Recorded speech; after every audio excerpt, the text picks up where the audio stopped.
BA part 2 में पढ़ने वाले सभी विद्यार्थियों को जो हिस्ट्री ऑनर्स लिए हुए हैं, एक बार पुनः मेरे यूट्यूब चैनल में वेलकम है। जैसे इसके पहले हम लोगों ने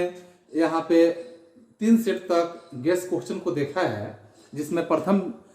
जो आपका यहाँ पेपर यानी कि थर्ड पेपर के रूप में है सेकेंड ईयर का, तो सेकेंड ईयर का यहाँ सेकेंड यानी कि थर्ड पेपर है। थर्ड पेपर में मैंने 2 सेट आपको उपलब्ध कराया था। इसी तरह से मैं आपके 4 पेपर में भी पहला सेट कंप्लीट कर चुका हूँ। दूसरे सेट पे यहाँ 5 क्वेश्चन दिए जा रहे हैं। 5 क्वेश्चन में हम देखेंगे कि इन 5 क्वेश्चन के माध्यम से ही, यानी 5 क्वेश्चन इसमें के और 5 क्वेश्चन इसके जस्ट पहले हमने दिया हुआ है, या 10 क्वेश्चन को आप बेहद ढंग से अध्ययन कर लें तो आप परीक्षा के संबंध में मुझे उम्मीद है कि आपके 5 क्वेश्चन जो वहां पूछे जाते हैं, आपके इन्हीं 10 ही प्रश्नों में से ये 5 प्रश्न आपके लिए बहुत ही कारगर साबित होंगे, क्योंकि यह मुझे पूर्ण विश्वास है। और इसके साथ साथ आप बेहद से बेहद अच्छा मार्क्स लाने का वहां पे काम करेंगे। तो आइए हम लोग यहाँ देखेंगे कि इसमें सबसे पहला प्रश्न जो है कि सबसे पहला यानी कि सेट आपके 4 जो है, इसमें टोटल 5 क्वेश्चन है। 5 क्वेश्चन में यहाँ देखेंगे क्वेश्चन नंबर 1 में है कि वियना कांग्रेस पर एक संक्षिप्त टिप्पणी लिखें। तो वियना कांग्रेस पर एक संक्षिप्त टिप्पणी लिखे, इसी प्रश्न को आपके बीच में आपके परीक्षा के संबंध में कई तरह से पूछे जा सकते हैं।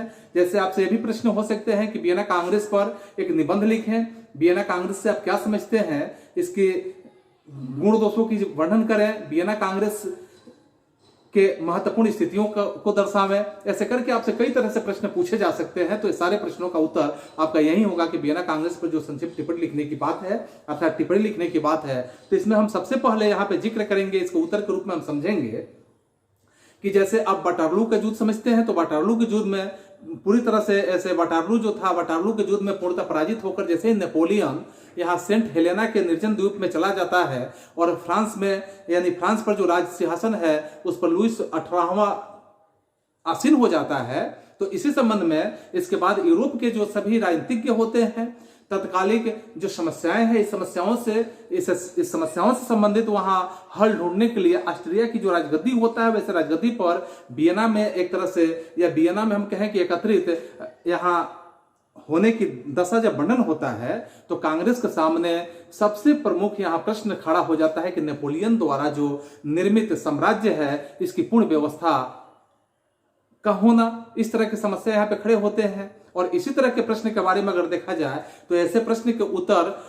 के लिए वियना कांग्रेस जो है, अनेक तरह के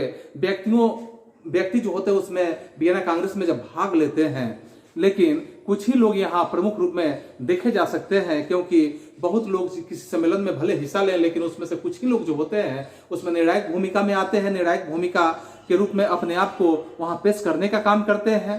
तो जैसे इंग्लैंड के यहाँ हम देखेंगे कि इंग्लैंड के प्रतिनिधि बेलिंगटन की बात करेंगे, या फिर हम यहाँ ड्यूक और लॉर्ड कैसलर की बात करेंगे। पर्सा के सम्राट जो है फ्रेडरिक विलियम की बात करेंगे, और जो यहाँ फ्रेडरिक विलियम तृतीय के रूप में जाने जाते हैं। और उनके मंत्री के रूप में जो यहाँ हम मंत्री के रूप में अगर देखते हैं तो हार्जनबर्ग के जो बवेरिया और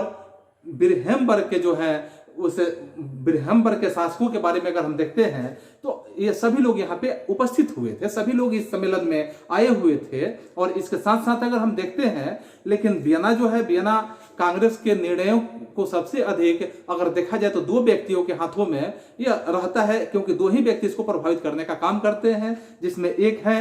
अलेक्जेंडर और दूसरे है मेटरनिक। ये नाम आप देखेंगे यहाँ कि एक अलेक्जेंडर के नाम से आप जानेंगे और दूसरा है मेटरनिक। तो यह 2 व्यक्ति के हाथों में इसका निर्णायक भूमिका होता है, और 2 व्यक्ति के हाथों में यह व्यवस्था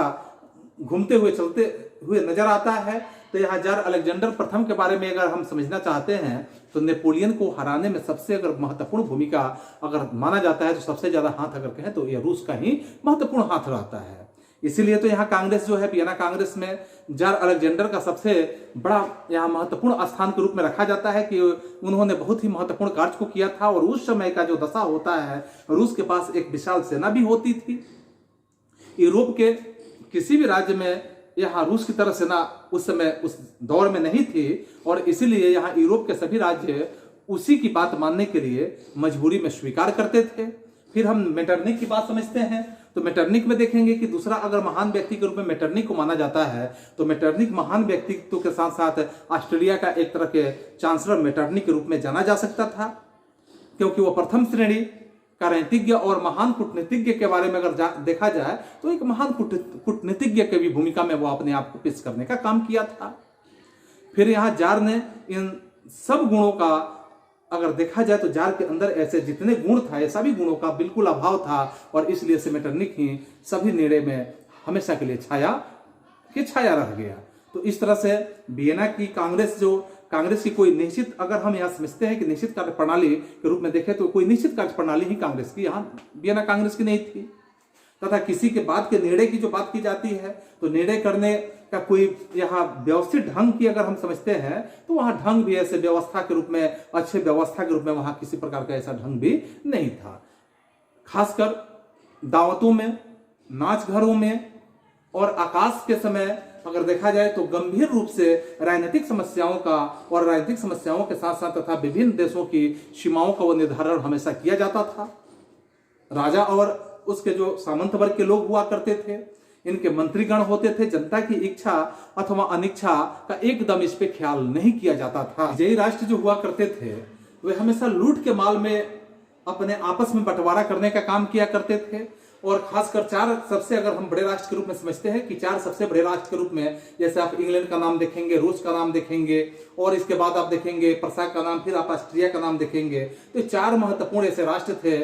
इन्होंने इस संधि के माध्यम से, संधि से सबसे ज्यादा लाभ उठाने का इन्होंने पहले से ही निश्चय कर रखा था। और इसके साथ साथ इस प्रकार सभी अपने अपने जो उद्देश्य थे और अपने स्वार्थ में वे सभी के सभी जुड़े हुए थे और सभी अपने स्वार्थ की पूर्ति कर लेने के इच्छुक थे। अंत में आप देखते हैं यहाँ कि 2 जून 1815 ईस्वी के समय में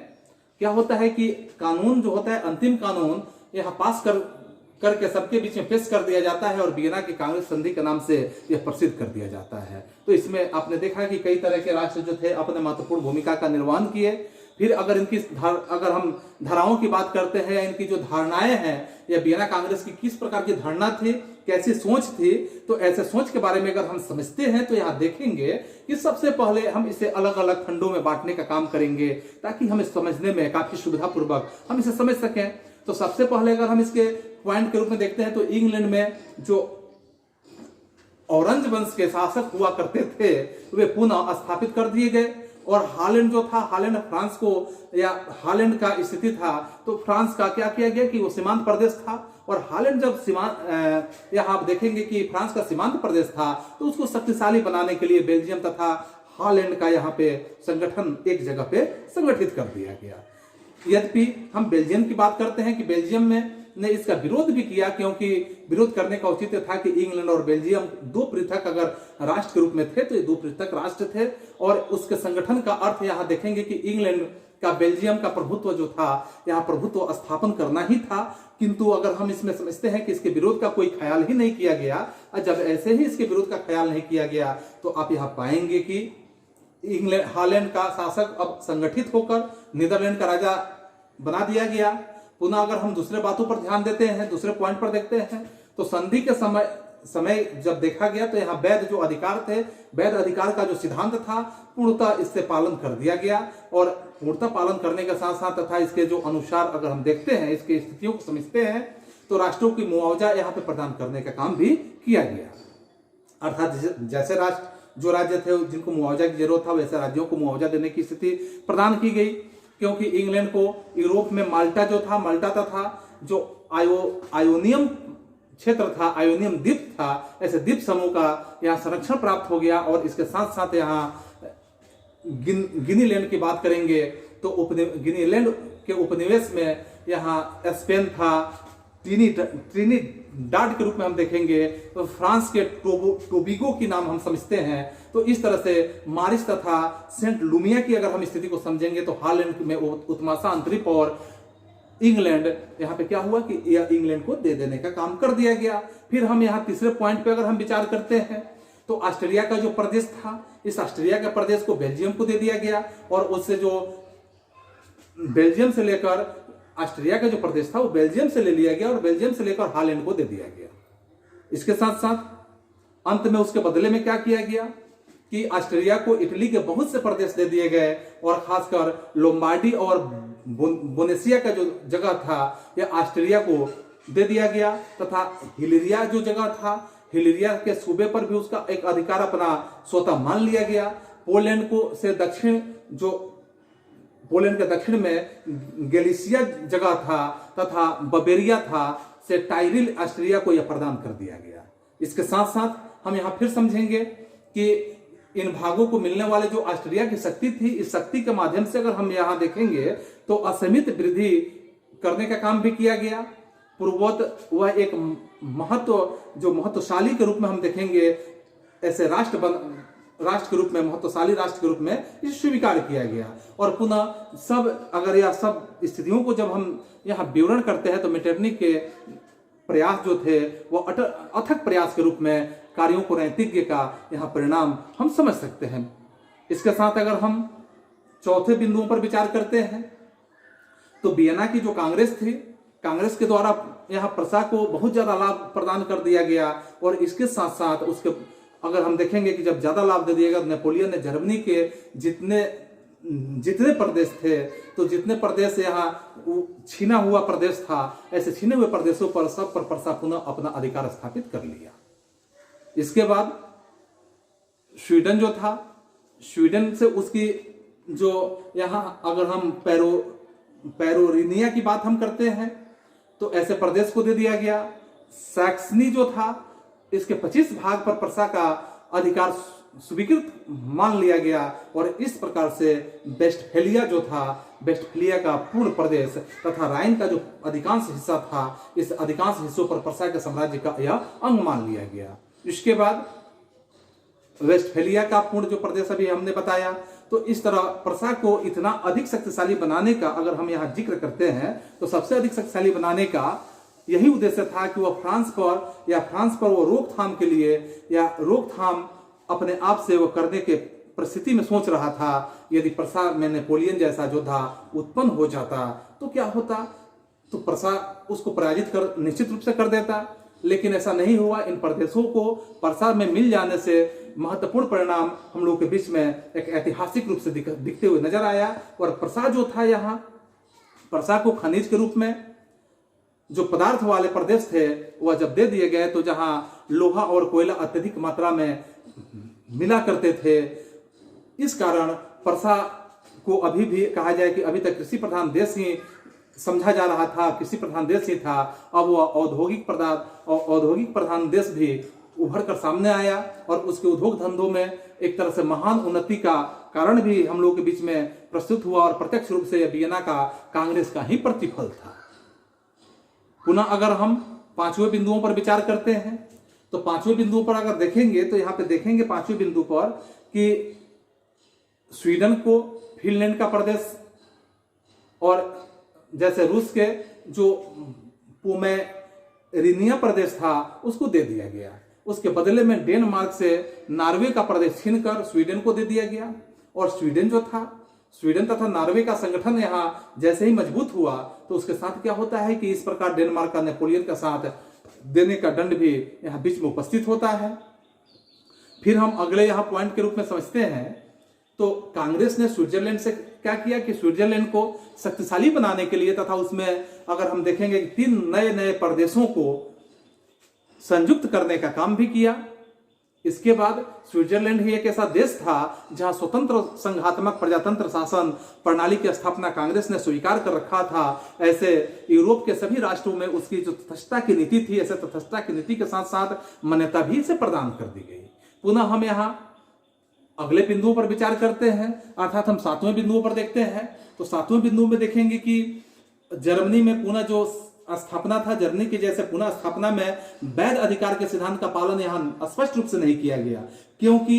यहाँ हम देख सकते हैं कि कोई भी शक्ति यह नहीं चाहती थी कि जर्मनी को पूर्वोत्तर की भांति लगभग 200 टुकड़ों में बांट दिया जाए। जिसका अंत करके नेपोलियन ने क्या किया कि 1883 ईस्वी में राइन जो राज्य था इससे संघ स्थापित कर दिया था और पवित्र जो रोमन साम्राज्य था उसको पुनः स्थापना के लिए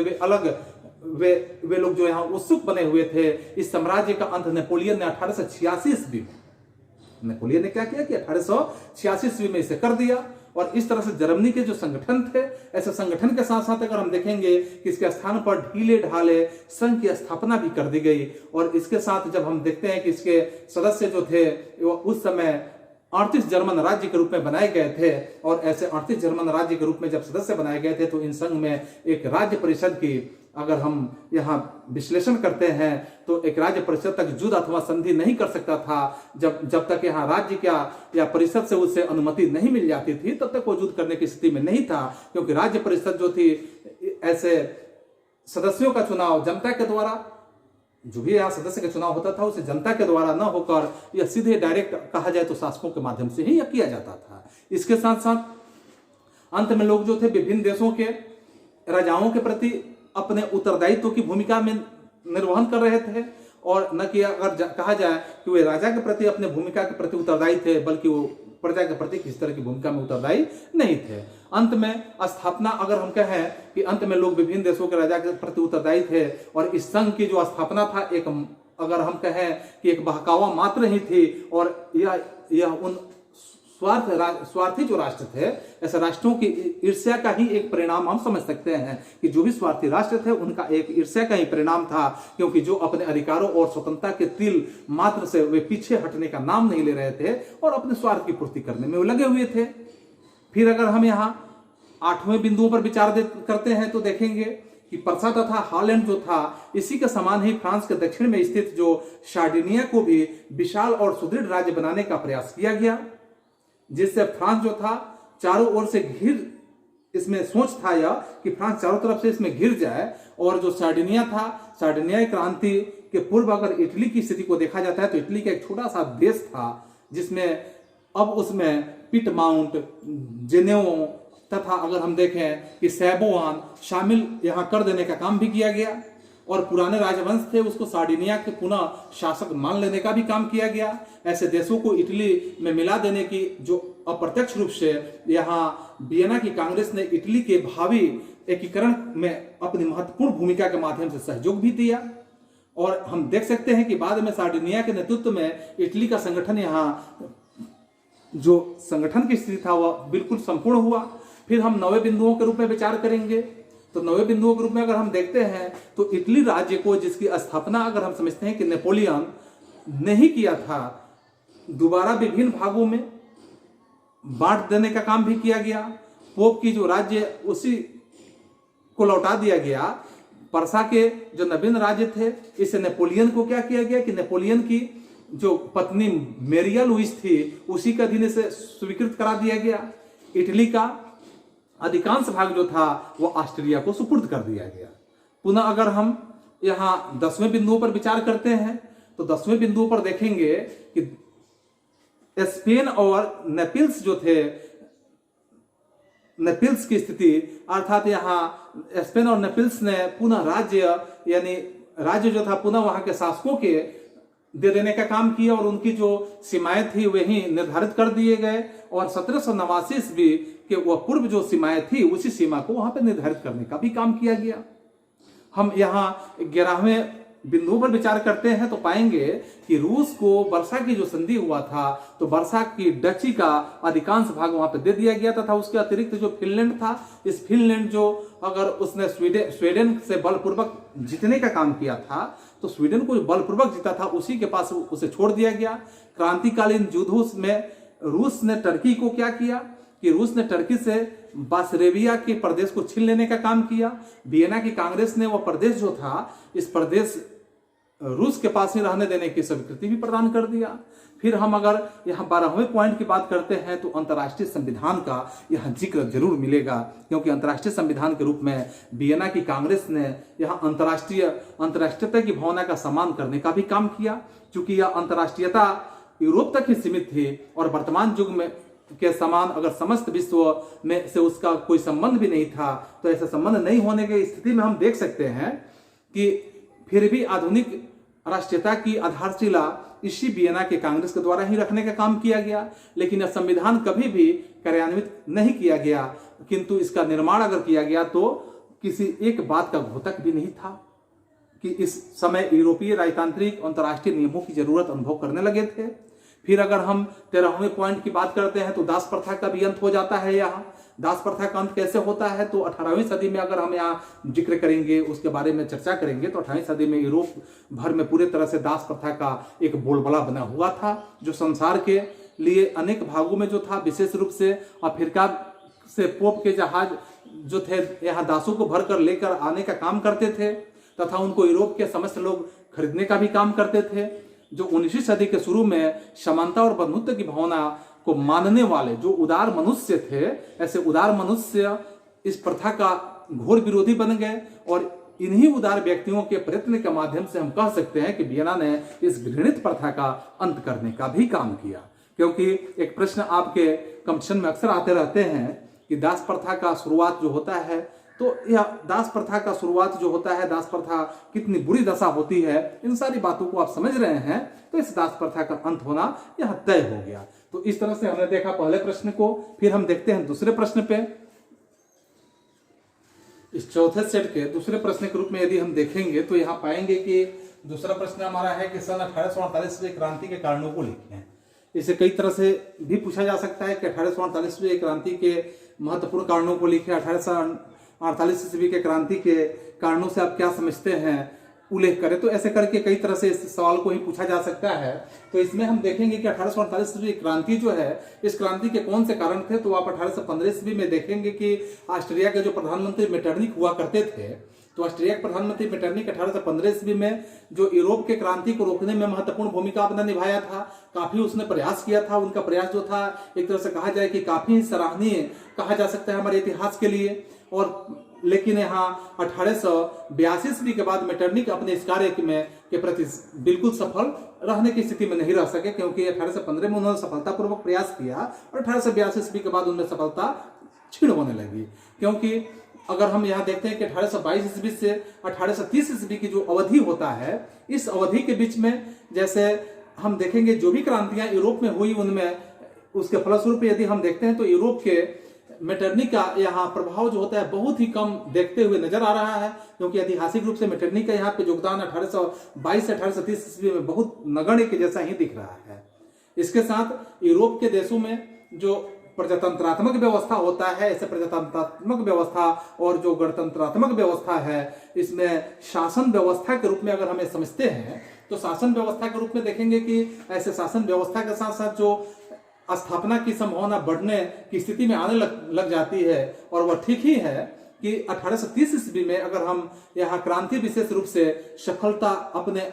शिखर पर नहीं जा सकी, सफलता नहीं पाया जा सका, तो भी हम कह सकते हैं कि फिर भी इस क्रांति ने यह हम लोग के बीच में प्रमाणित ही कर दिया कि बहुत ही जल्दी यूरोप से जो राजतंत्रात्मक व्यवस्था है उसकी समाप्ति तो होना तय है। यह बात तो प्रमाणित हो गया हमारे ऐतिहासिक रूप से। और इसके कुछ ही दिनों में फ्रांस में फिर से 1848 ईस्वी में एक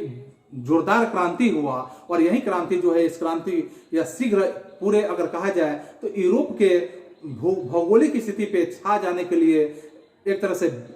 विकसित क्रांति के रूप में कहा जा सकता है। और फ्रांस में इस क्रांति में होने के जो महत्वपूर्ण कारण के रूप में अगर हम जिक्र करेंगे, तो इस कारणों को हम अलग अलग ढंग से पॉइंट के रूप में हम वर्णन कर सकते हैं। तो सबसे पहले हम देखेंगे इसमें कारण के रूप में श्रमिक आंदोलन होता है। तो श्रमिक आंदोलन होता है, तो श्रमिकों का जो आंदोलन होता है, तो व्यवसायिक आधार पर अगर हम समझते हैं, व्यवसायिक क्रांति के फलस्वरूप ही यहाँ पे यूरोप में या यूरोप के हर एक देश में जो कल कारखाने होते हैं, इसका एक जाल जैसा बिछा हुआ, आप देखेंगे कि यूरोप में जो कल कारखाने उसका एक जाल बिछ चुका है और सारा काम जो है मशीन से अब होने की स्थिति में आ गया है।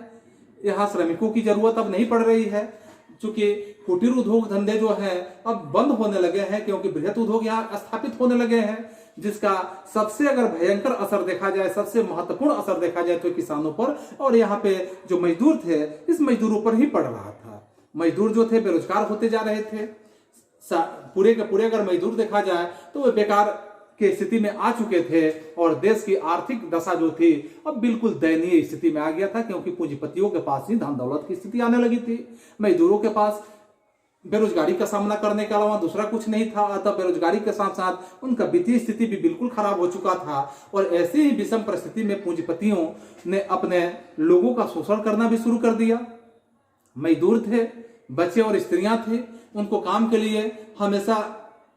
जुटाए रखने की स्थिति आ जाता था। उनके कार्य करने के घंटे भी निश्चित नहीं किए गए थे कि कितने घंटे तक मजदूरों को काम करने हैं। उनके स्वास्थ्य के ऊपर भी किसी तरह का ख्याल नहीं रखा जाता था। कारखानों के जो मालिक होते थे, यहाँ मालिक दिन पर दिन धनी होते जा रहे थे और मजदूर जो थे दिन पर दिन और गरीब से गरीब होते जा रहे थे। और यह देखते हुए पढ़े लिखे जो विद्वान है देश के समाजवाद का प्रचार यहाँ करना शुरू कर दिए। सरकार के सामने कई तरह की मांगों को यहाँ पढ़े लिखे जो विद्वान थे सरकार के सामने कई मांगों को प्रस्तुत करने लगे। इन मांगों के हिसाब से अगर हम समझते हैं, जैसे हम यह समझ सकते हैं कि सबसे पहले जैसे मांगों के रूप में हम देखेंगे तो सबसे पहले यह मांग किया गया कि कल कारखाने को सबसे पहले राष्ट्रीयकरण होना जरूरी है। दूसरा मांग रखा गया कि कारखानों में जो मजदूर काम कर रहे हैं तो मजदूरों के आधार पर जो वेतन दिया जाता है इसे वेतन मिलना चाहिए और व्यक्तियों को कार्य करने का जो यहाँ पे योग्यता है उसी के योग्यता के अनुसार उसे काम भी मिलना चाहिए। किसी को किसी काम में नहीं रखा जा सकता है, योग्यता के हिसाब से काम देनी चाहिए। तीसरा बात यहाँ रखा गया कि मजदूरों के कार्य करने के भी घंटे निश्चित कर देने चाहिए। चौथे बात के रूप में रखा गया कि मजदूरों के स्वास्थ्य के बारे में सरकार को पूरा ध्यान रखना चाहिए कि अगर जो मजदूर स्वास्थ्य की स्थिति में अगर उन्हें जरूरत पड़ता है तो सरकार उस पर ध्यान रखे। और इसके बाद पांचवें बातों को रखा गया कि हर व्यक्ति को इतना कार्य अवश्य करना चाहिए जिससे वह अपना और अपने बच्चों को भरपेट भोजन की व्यवस्था उपलब्ध करा सके। तो इसमें लुई फिलिप की बात आप देखेंगे कि लुई फिलिप ने ऐसे मांग जो था ऐसे मांगों को क्या किया कि ठुकरा देने का काम किया, बिल्कुल ठुकरा दिया। और जैसे ठुकराया तो कल कारखानों के मालिकों तथा जो पूंजीपति थे ये पूंजीपतियों के पक्ष में चला गया और इससे पूरे देश में एक तरह से असंतोष की स्थिति या असंतोष की लहर दौड़ने लगी। और ये पूरे देश में असंतोष जो था एक आग की लहर की तरह एक लपटे लग गई और इस तरह से क्रांति के बादल यहाँ फ्रांस के इतिहास में मंडराते हुए नजर आने लगा। फिर हम यहाँ दूसरे पॉइंट पे देखते हैं कि जनता के प्रति भी उदासीनता। तो जनता के प्रति भी यहाँ उदासीनता की बात जो अब हम देखते हैं तो लुई फिलिप का जैसे जिक्र किया गया तो लुई फिलिप ने फ्रांस में वैद्य जो थे वहां वैद्य राजसत्ता को स्थापित कर चुके थे। और जब वैद्य राजसत्ता को स्थापित कर दिए थे तो इस प्रणाली के अनुसार जो था राष्ट्रपति तथा प्रतिनिधि सभा का निर्वाचन भी होते रहता था। लेकिन निर्वाचन में केवल वही मतदान कर सकता था जो अगर कहा जाए कि मतदान देने का अधिकार उसी को था जो एक निश्चित धनराशि के रूप में वह देश को देने का काम करता था, उसी को मतदान देने का भी अधिकार दिया गया था। इस वजह से पूरे देश में अगर देखा जाए तो प्रतिनिधि सभा के सिर्फ धनी लोग ही बहुमत के अधिकारी थे, जो जिनके पास एक निश्चित राशि होता था जो सरकार को कुछ देने की काम करते थे, वही लोग वोट देने का भी काम करते थे। तो यहाँ पूंजीपतियों के हाथ में सरकार रहेगी, यह स्वाभाविक रूप से होगा। और इस तरह से हम देख सकते हैं कि यह इस प्रतिनिधि सभा के बड़े बड़े जो व्यापारी थे और खानों को और कारखाने के जो मालिक थे वही लोग जो थे वे लोग प्रतिनिधि सभा में आते ही सरकार की नीति पर अपना अधिकार जमा लेने का काम किया करते थे। और इसके साथ साथ स्थिति ऐसे बन जाती थी कि ये लोग जो थे यहाँ बहुमत होने के कारण राजा को भी इन्हीं के बातों पर मजबूरी में राजा को भी चलने की स्थिति आ जाती थी। अब सभी स्थितियों को जब हम देखते हैं तो यहाँ सभी स्थितियों के साथ साथ उनके जो मौलिक अधिकार हैं वैसे अधिकारों पर एक तरह से कुठाराघात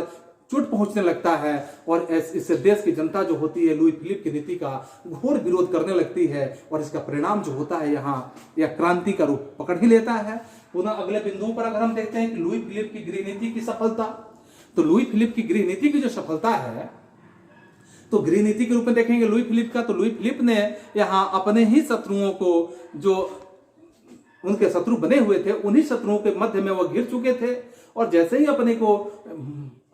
आप को अपने शत्रुओं के मध्य में घिरे हुए देखकर अपने सैनिक बल का प्रयोग करने का उन्होंने निश्चय कर लिया था। उसने सर्वप्रथम यहाँ देखेंगे कि गणतंत्रवादियों के समर्थन वाले जो समाचार पत्र थे इसके प्रकाशन पर उन्होंने रोक लगा देने का भी काम किया था। राज्य की आलोचना करने वाले को दंड दिया जाने की स्थिति आने लगा। उदारवादियों के प्रति भोज के द्वारा अगर हम देखते हैं तो मानव मताधिकार को विकसित करने की मांग यहाँ जब रखी गई तो लुई फिलिप जो थे यहाँ उन्होंने प्रीति भोज, भाषणों और सभाओं के पर एक तरह से प्रतिबंध लगा देने का भी काम किया। जुलूस निकालने पर भी उन्होंने नियंत्रण लगा दिया। लेकिन इस तरह जो लुई फिलिप थे इनकी गृह नीति में से जो जनता थी बहुत ही दुखी थी और एक तरह से कह सकते हैं तो बहुत ही असंतुष्ट स्थिति में थी, जो युद्ध होने का यह कारण आपके बीच में स्पष्ट नजर आता है।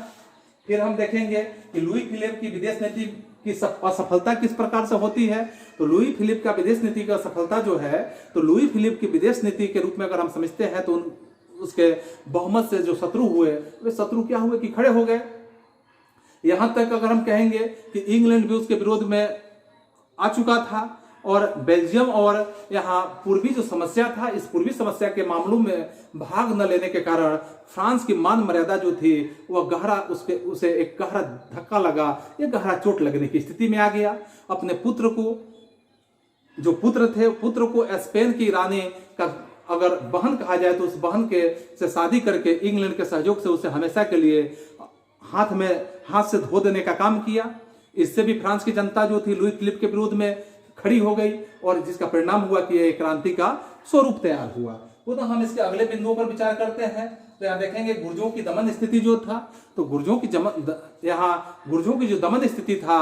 दमन नीति था, तो इस दमन नीति पे अगर हम विचार करते हैं गुर्जों की दमन नीति पर, तो इस दमन नीति पर जब हम विचार करेंगे तो देखेंगे कि लुई फिलिप ने अपने जो स्वर्णिम मध्यम नीति हुआ करता था, इस नीति के द्वारा क्रांति की भावनाओं को बढ़ा देने की स्थिति में बना हुआ था। यहां तक कि उसने देश में स्वतंत्रता तथा समानता स्थापित करने की भी घोषणा कर दिया था। लेकिन जब उसको षड्यंत्रों का जैसे पता चलता है तो वह आग बबूला हो जाने की स्थिति में आ जाता है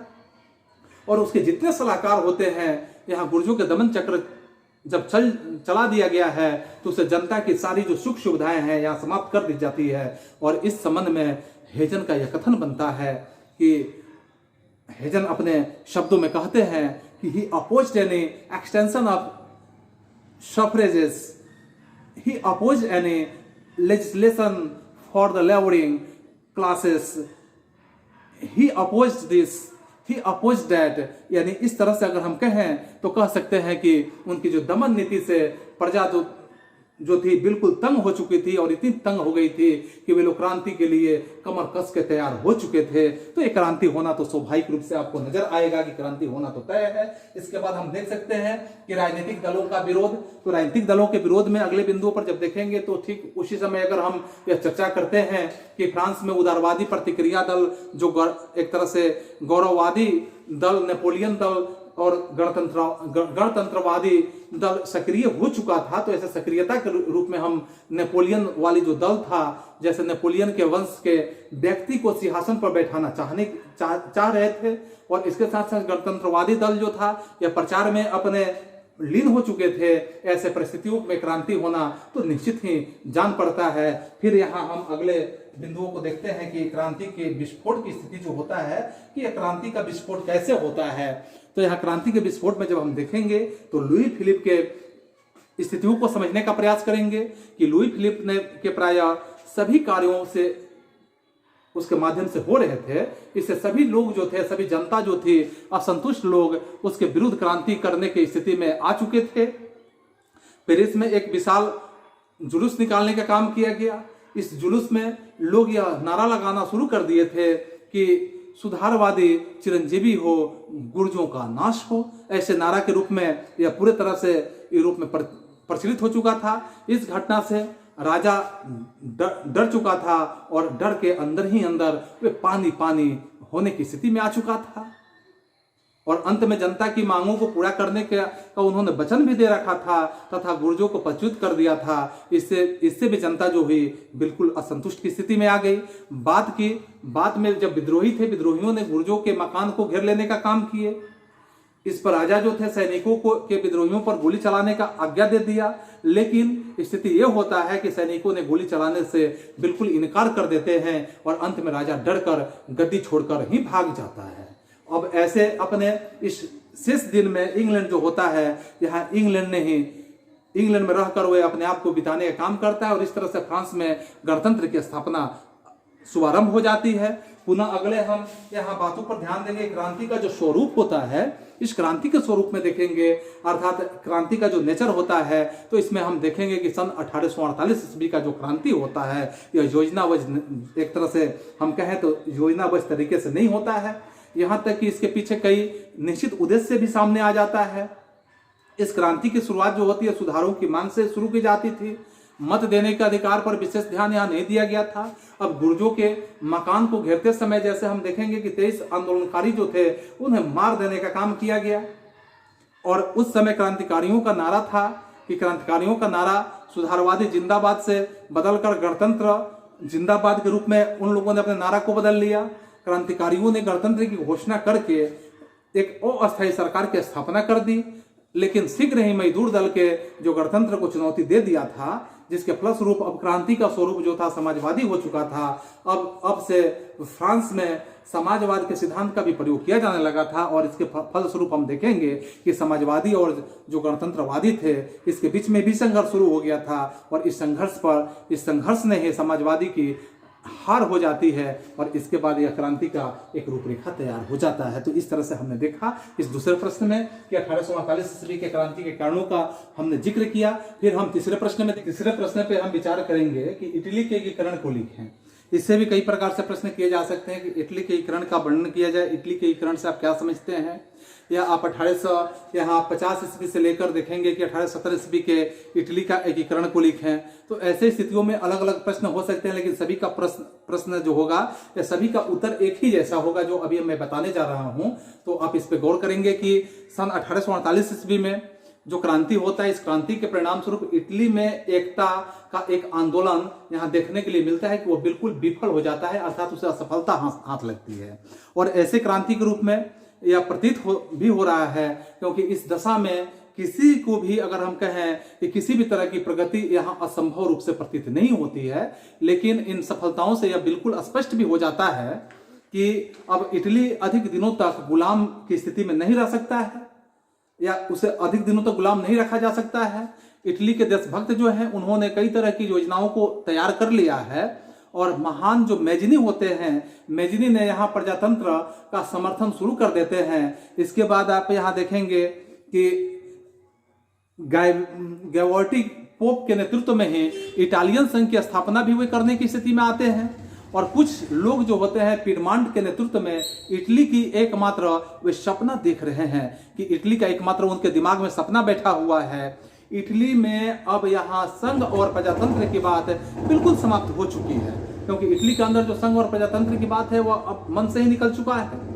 जिसका मुख्य कारण अगर हम कहें तो कह सकते हैं कि पोप पायस 9वां प्रतिक्रियावादी भी हो चुका था और उसको यह भय हो चुका था कि उसका प्रभाव भी जो था वो प्रभाव ही न समाप्त हो जाए। इस समय तक प्रजातंत्र के रूप में यहाँ समाप्ति की स्थिति जो था, प्रजातंत्र समाप्त और बदनाम भी हो चुका था, जिसकी रक्षा जो था मैजिनी भी यहाँ पे नहीं कर सका था। और मैजिनी भी जब नहीं कर सका, अब लोग यही सोचने लगे थे कि जो लार्डिनिया था और पिडमांट था जैसे शासक के नेतृत्व में संविधात्मक राजतंत्र की स्थापना किया जाए। अंततः यह देखा जा सकता है कि इस बात पर लोगों का सबसे ज्यादा झुकाव भी हो चुका था और 1850 ईस्वी में या इसके पहले की स्थिति को समझते हैं तो पिडमांट था यहाँ इटली के देशभक्त का एक तरह से केंद्र था, वह केंद्र बन चुका था। फिर इटली में केवल यही राजा था और उसकी शासक यहाँ इटली का ही था, जो अनेक कठिनाइयों के बीच में रहकर भी अपने संविधान में आस्था बनाए हुआ था। इसी बात को लेकर सन 1848 ईस्वी में ऑस्ट्रिया के साथ भी एक तरह से घमासान युद्ध की स्थिति जैसे पिछले ही प्रश्न में हम लोगों ने देखा था। अतः इटली के जो सभी देशभक्त थे, ऐसे देशभक्तों के साथ साथ यह एक गहरा विश्वास जन्म भी हो चुका था और पिडमांट के नेतृत्व में ही उसके देश का कल्याण हो सकता है, ऐसे लोगों के मन में धारणाएं बन चुकी थी। मैजिनी के समान इटली में एक दूसरा देशभक्त भी था जो विचारक के रूप में कहे, विद्वान के रूप में कहे, पत्रकार भी के रूप में कहा जा सकता है। उसका प्रसिद्ध पत्र भी था जिस पत्र का नाम रिसोजरमेंटो के नाम से हम जानते हैं, जिसके द्वारा वह सुधार और एकता के लिए आंदोलन करने के लिए वह इसी के पक्ष में था, जिसके विचारों से प्रेरित होकर यहाँ विक्टर एमेनुएल द्वितीय ने 1850 ईस्वी में ही काबूर को अपने मंत्रिमंडल में शामिल भी कर लिया था। काउंट काबूर का नाम आप जानते ही हैं, उसको शामिल कर लिया था, उसके विचारों से प्रेरित होकर ही शामिल किया था और सन 1852 ईस्वी में प्रधानमंत्री भी उसे बना देने का काम किया गया और इस पद पर वे 1861 ईस्वी तक बना रहा।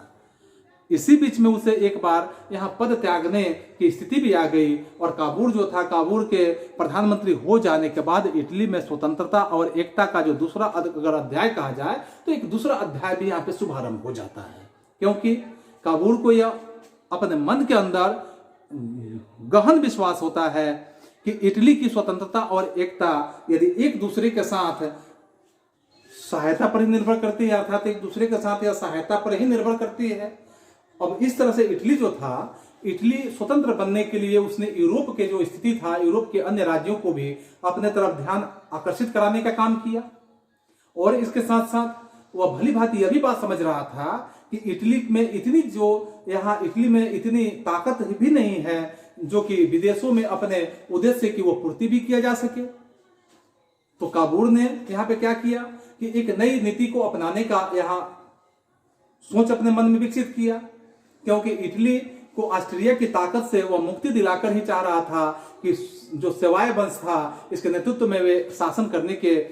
पक्ष में था। और इसके साथ साथ वह उसका नीति का वह न्यू भी एक तरह का था, लेकिन पिटमांड जो था और सार्डिनिया जैसे छोटे छोटे यहाँ प्रांतों के रूप में देखेंगे, राज्य के रूप में वह कार्य यहाँ संभव नहीं कर पाया था। अतः उसने विदेशियों के साथ मिलकर, जो विदेशी थे उनके साथ मिलकर संबंध कायम करने का उन्होंने सबसे अच्छा एक रास्ता अपने आप में समझने का काम किए। और इसके साथ साथ अगर हम कहें कि इटली जो था यहाँ अभी तक तो ऑस्ट्रिया इटली के प्रश्न को भी घरेलू मामला ही समझ के रखा हुआ था। इसलिए अगर हम देखते हैं कि दूसरे देशों के लोग जो हैं इटली की ओर ध्यान नहीं दे रहे थे, और जब इटली की तरफ ध्यान नहीं दे रहे थे तो अंत में काबूल ने इटली को यूरोप के राजनीतिक स्थिति था इस राजनीतिक रंगमंच पर लाने का उन्होंने मन ही मन निश्चय भी कर लिया। जो कि काबूल की स्थिति इस प्रकार की थी कि उसका दूसरा काम यह था पिटमांड को राजनीति के तथा जो राजनीति के दृष्टि के रूप में अगर देखते हैं कि दृष्टि से वह सबल बनाने के लिए, क्योंकि वह उसे इसलिए सबल बनाना चाहते थे कि उसे यह विश्वास हो चुका था कि शक्तिशाली पिटमांड की और शक्ति के जो इटली के जो यहाँ देशभक्त हैं इसे लोग अवश्य एकत्रित होकर एक कदम उठाने का भी काम करेंगे। इधर टर्की के प्रश्न को लेकर रूस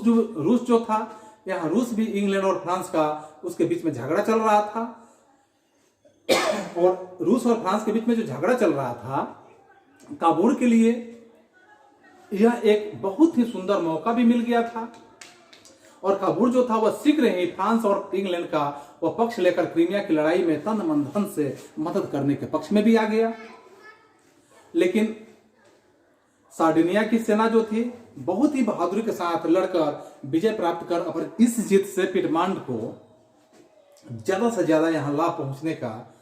हम देख सकते हैं स्थिति कायम हुआ। और जैसे पिटमांड को ज्यादा से ज्यादा यहाँ लाभ मिलता है तो पेरिस के संधि के अवसर पर 1856 ईस्वी में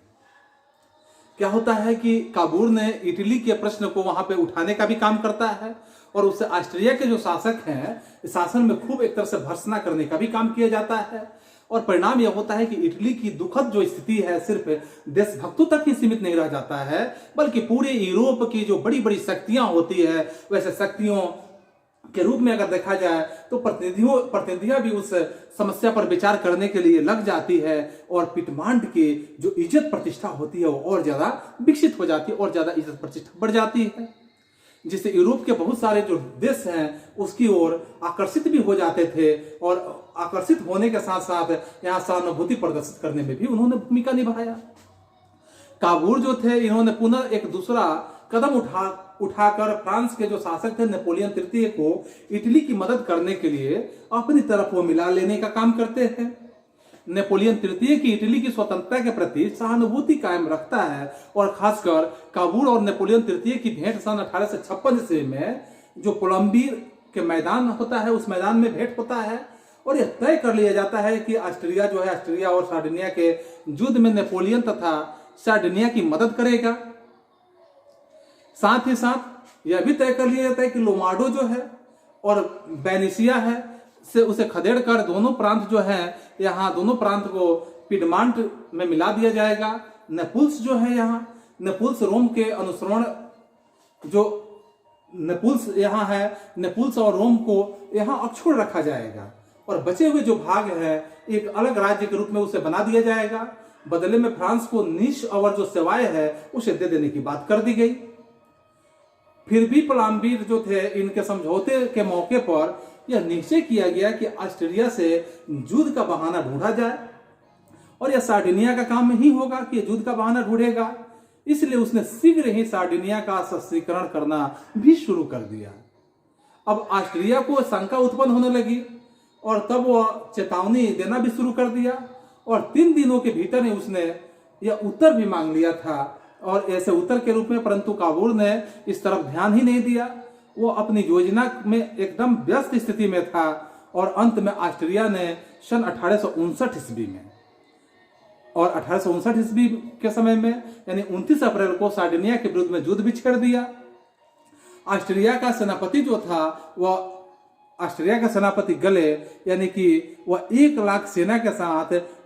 टिचिनो नदी के तट पर पहुंच चुका था, और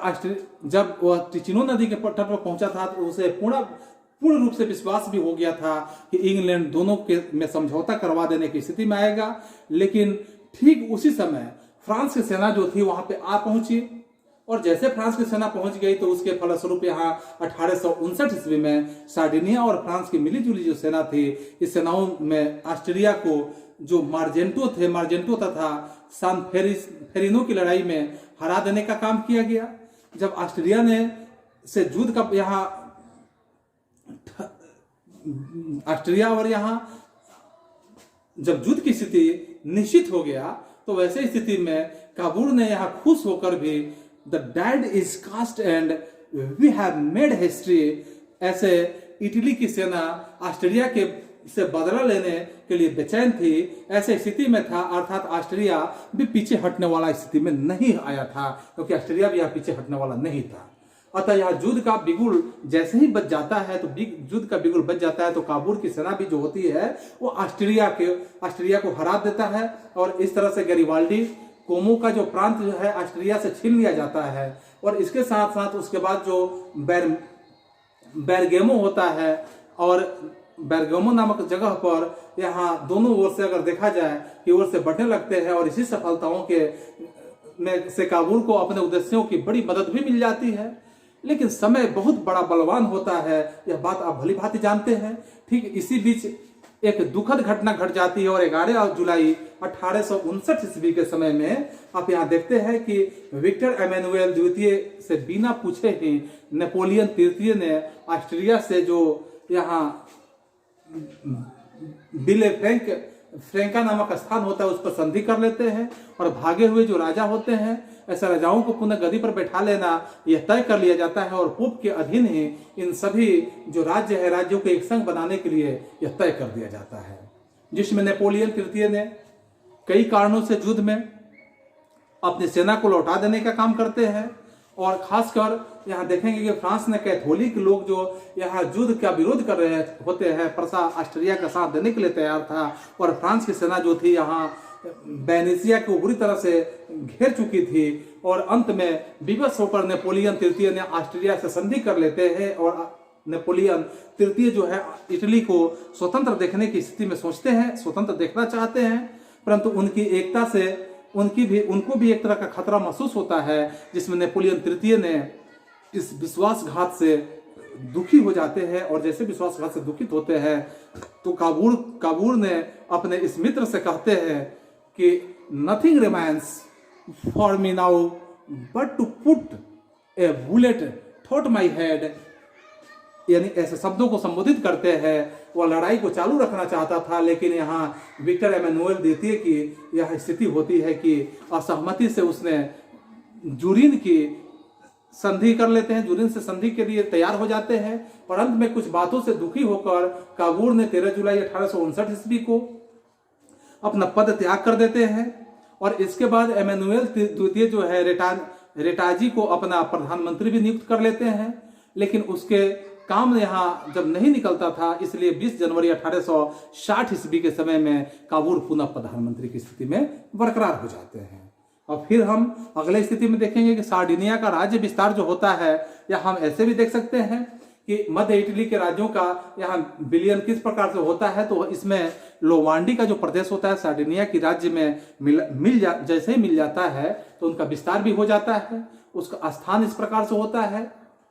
उसका जैसे मान आदर जो होता है पहले से भी बहुत ज्यादा बढ़ जाता है। अतः रोमेगना जो होता है, परमा जो होता है, मोडेना होता है और टस्कनी आदि प्रांत जो होता है इटली के मध्य में यह जब पढ़ते थे तो इटली के मध्य में पढ़ने के बाद मतदान के द्वारा इनकी स्थिति को ऐसे देखा जा रहा है कि इनके जो मतदान की स्थिति है इसमें जूरिन की संधि के अनुसार मध्य इटली की रियासतें उनके राजाओं से मिलती थी, लेकिन जनसाधारण के माध्यम से देखेंगे कि ऐसे मनोवृत्ति के कारण ही वह राज्य जो है वो कार्य समझकर एक तरह से हाथ पर हाथ रखकर वे कभी भी चुपचाप बैठा ही रहा। और ऐसे स्थिति में इंग्लैंड जो होता है, इंग्लैंड की नीति का पूर्ण रूप से वो इंग्लैंड का नीति बदल चुका होता है। इटली के प्रति इंग्लैंड की सहानुभूति भी थी। ऑस्ट्रिया जो था यहाँ, ऑस्ट्रिया विलियन की नीति में विश्वास रखता था और इस तरह से नेपोलियन तृतीय जो थे काबूर से, यानी कि काबूर ने नीस और सेवाय को दे देने का काम किए। इस तरह से इटली जो है मध्य इटली में के विलियन को नेपोलियन तृतीय ने भी यह मान लेते हैं और खासकर जैसे वो मान लेते हैं तो इस तरह से हम यहाँ देखेंगे कि मध्य इटली की रियासतों का सार्डिनिया में मिल जाना ही इटली के एकीकरण का एक दूसरा चरण भी कहा जा सकता है। तो गैरिबाल्डी की स्थिति कि गैरिबाल्डी भी इटली के प्रसिद्ध यहाँ देशभक्त के एक महान व्यक्ति के रूप में जाने जाते थे। तो वह एक बचपन से ही इटली की स्वतंत्रता के बारे में वो सोचा करते थे और जब वह जुआ हुए तो उनके लिए, अगर कहा जाए तो जुआ होने के बाद उनके लिए यह लड़ना भी शुरू कर दिए। जब ऑस्ट्रिया और सार्डिनिया के बीच युद्ध यहाँ निश्चित हो गया तो गैरिबाल्डी ने भी यहाँ त्यूरिन के माध्यम से त्यूरिन नगर में काबूल से भेंट भी कर लिए थे। और उनकी राय में अगर कहा जाए कि उनकी राय में वह ऑस्ट्रिया की सेनाओं यानी कि कोमी और मेगियोर के नजदीक पर्वतीय इलाकों में अपने हजारों स्वयं सेवकों की मदद से वह परेशान भी कर रहा था। और जूरिन की संधि के बाद वह निराश होकर स्विट्जरलैंड के तरफ भाग निकला। और सन 1860 ईस्वी में नेपल्स और सिसिली में के राज्य जो थे इसमें विद्रोह जब शुरू हो जाता है तो इन राज्यों को इंग्लैंड ने पहले ही यह विचार भी दे दिया है कि सब सार्डिनिया में मिल जाए। और इसके साथ साथ लेकिन जब इन राज्यों के में विद्रोह जब हो जाता है तो गैरिबाल्डी अपने स्वयंसेवकों के साथ स्विट्जरलैंड के सिसिली जगह है वहां पे वो पहुंच जाते हैं। और वहां की स्थिति जो होता है, वहां की राजधानी यानी यहाँ जो पालेर्मो है उस पालेर्मो पर चढ़ाई भी कर देते हैं, जिसमें गैरिबाल्डी की जीत जब हो जाती है तो इसके बाद जो पालेर्मो है उसमें उनका भव्य स्वागत भी किया जाता है। मिलाजो ने पुनः उनकी विजय जैसे ही हो जाता है तो जिससे सारे सिसिली पर गैरिबाल्डी का भी अधिकार हो जाता है। फिर उसने नेपल्स के राजा की जो रोगियो नामक जगह पर भी हरा देने का काम करते हैं। इसके बाद वही शासक अपने परिवार के सभी जो सदस्य होते हैं ऐसे सदस्यों के साथ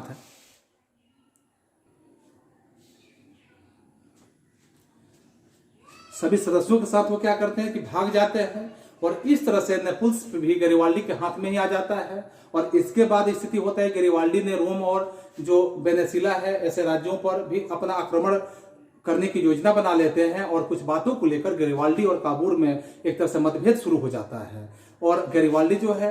गैरिबाल्डी ने जो वेनेजुएला है तो वेनेजुएला और यहाँ रोम पर आक्रमण करने के लिए जब विचार रखते हैं, सोचते हैं तो काबूल यहाँ चिंतित हो जाते हैं, क्योंकि उससे ऑस्ट्रिया और फ्रांस में एक झगड़ा मोल लेना ही पड़ जाता है। और काबूल ने यहाँ खासकर गैरिबाल्डी की प्रगति को रोकने की स्थिति में आते हैं, रोकने की स्थिति को चाहते हैं। लेकिन काबूल की स्थिति ये होता है कि इसके लिए नेपोलियन द्वितीय ने भी बातचीत की थी और उसे रोकने के लिए विक्टर एमेनुएल के रूप में जो विक्टर एमेनुएल थे उन द्वितीय को भी भेजने का काम करते हैं। और कुछ बहाना बनाकर विक्टर एमेनुएल क्या करते हैं कि द्वितीय ने पोप की जो रियासत है उस पर हमला भी कर देते हैं। और उसको हराकर जो विक्टर एमेनुएल को हराने के बाद अम्बिया और मोचेन जो जगह होता है उस पर वे अपना हस्तगत कर लेते हैं। सिसिली के जो वुल्स है बुल्स अम्बिवा और मोर्चेन में मतभेद जब हो जाता है तो ऐसे विलियम जो सार्डिनिया और पिडमांट हैं इनके साथ हो जाते हैं। ऐसी दशा में गैरिबाल्डी अपना सारा अधिकार जो है एमेनुएल द्वितीय को ही सौंप कर अपने आप को कैप्रोरा की तरफ वो वापस लौट जाते हैं। कैपुआ जल्द ही एमेनुएल द्वितीय के हाथों में आ जाता है और 1861 ईस्वी की स्थिति में फ्रांसिस द्वितीय ने भी अपने आप को आत्मसमर्पण करने के लिए दे देते हैं, जिससे सार्डिनिया का राज्य जो है इटली के राज्य में बदल गया और इस तरह से विक्टर एमेनुएल जो था द्वितीय को इटली का राजा घोषित कर देने का काम किया गया। अब केवल दो ही बातें यहाँ पे, दो ही रियासत बच जाती है, जिसका अगर हम कहें तो विलियम इटली में भी अभी अधिक दिनों तक अभी तक नहीं हो पाया था। वे ऑस्ट्रिया के अधीन वेनेसिया और रोम जिनकी रक्षा फ्रांस के सैनिक कर रहे थे। सन 1865 ईस्वी में एमेनुएल द्वितीय ने ऑस्ट्रिया पर आक्रमण कर दिया। स्थल तथा जल युद्ध में इटली की सेना यहाँ जब हार गई तो लेकिन पर्सा की सेना जो थी, पर्सा की सेना पर सिडोना के युद्ध के विजय यहाँ प्राप्त हो गया, जिसके फलस्वरूप इटली की क्षति पूर्ति की गई और इसके जगह पर वेनेसिया को एमेनुएल द्वितीय के लिए दे देने का काम किया गया। अब केवल रोम की बात बचता है कि रोम ही इटली से अलग था और 1870 ईस्वी में फ्रांस और पर्सा के युद्ध जब छिड़ जाता है तो ऐसे युद्ध के बीच में नेपोलियन तृतीय ने भी रोम से अपने सैनिकों को हटा लेने का काम करते हैं और मौका पाकर विक्टर एमेनुएल द्वितीय ने रोम में भी हस्तगत कर देते हैं। इसी तरह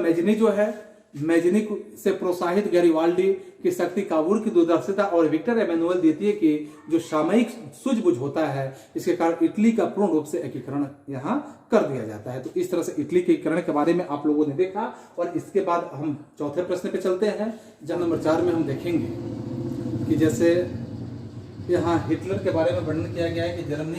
जर्मनी में हिटलर के उदय के कारणों को लिखना है। तो जर्मनी में हिटलर के उदय के कारणों को लिखने से पहले हम हिटलर के बारे में कुछ बातों को निश्चित रूप से जानेंगे। इसी प्रश्नों को कई प्रकार से आपके बीच में उपस्थित होगा, जिसमें हम समझ सकते हैं कि जर्मनी में हिटलर के उदय के उत्तरदायी कारणों का वर्णन करें। जर्मनी में हिटलर के उदय के महत्वपूर्ण कारण कौन कौन से थे, या ऐसे भी हो सकता है कि जर्मनी में हिटलर के उदय के या जर्मनी में हिटलर के आंदोलन के कारणों को लिखें, या यह भी हो सकता है कि हिटलर कौन था, उसमें जर्मनी की सर्वोच्च सत्ता कैसे हासिल कर लिया, या ऐसे करके कई तरह के प्रश्न हो सकते हैं। तो इन तमाम प्रश्नों का आप उत्तर बस इतना ही जानेंगे कि एडोल्फ हिटलर को ऐसे हम एडोल्फ हिटलर के नाम से जानते हैं, जिसका जन्म 1889 ईस्वी में ऑस्ट्रिया के एक छोटे से नगर जिसे हम ब्रूनो कहते हैं, ब्रूनो के एक निर्धन परिवार में इसका जन्म हुआ था।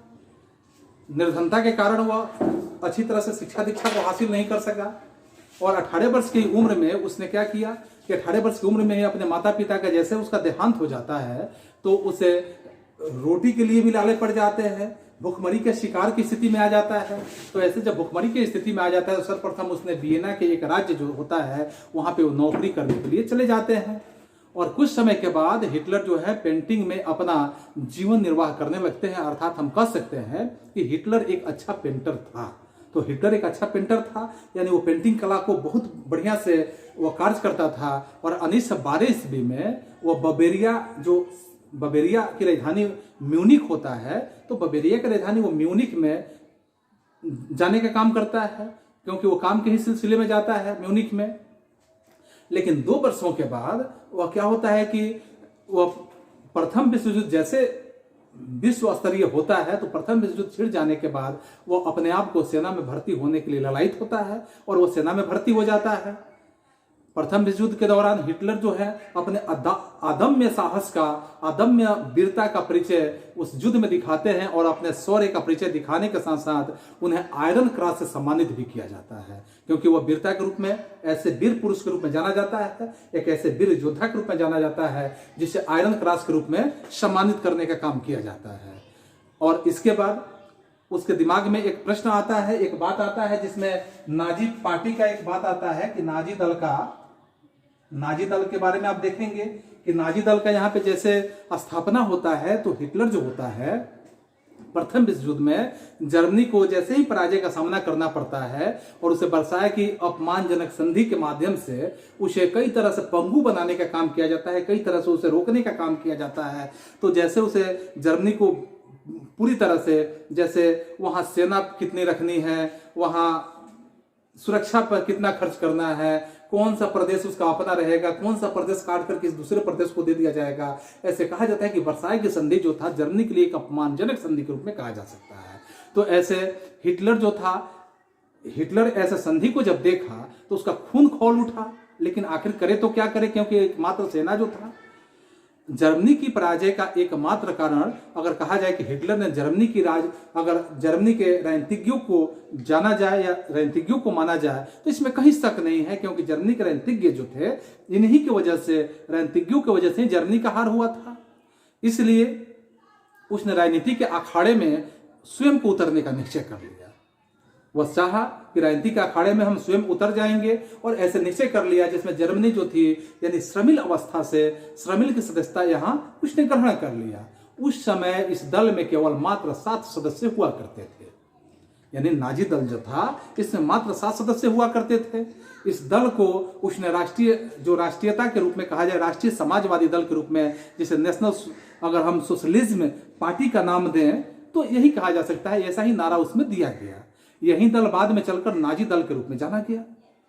नाजी पार्टी जो था, यही दल को नाजी दल के रूप में जाना गया और इसी नाम से वो प्रसिद्ध हुआ। धीरे धीरे स्थिति ऐसे होने लगी कि दल की सदस्य संख्या धीरे धीरे वह बृहद तेजी से बढ़ना शुरू हो गया, और अंत में शासन जो था, शासन सत्ता हथियाने में भी एक समय यह सफलता भी हासिल कर लिया। अब इसमें हम देखेंगे कि नाजी दल जो था, इसमें नाजी दल ने जर्मन जनता के समक्ष बहुत ही जो सुव्यवस्थित स्थिति था तथा आकर्षक कार्यक्रम था, इसे प्रस्तुत करने का काम किया।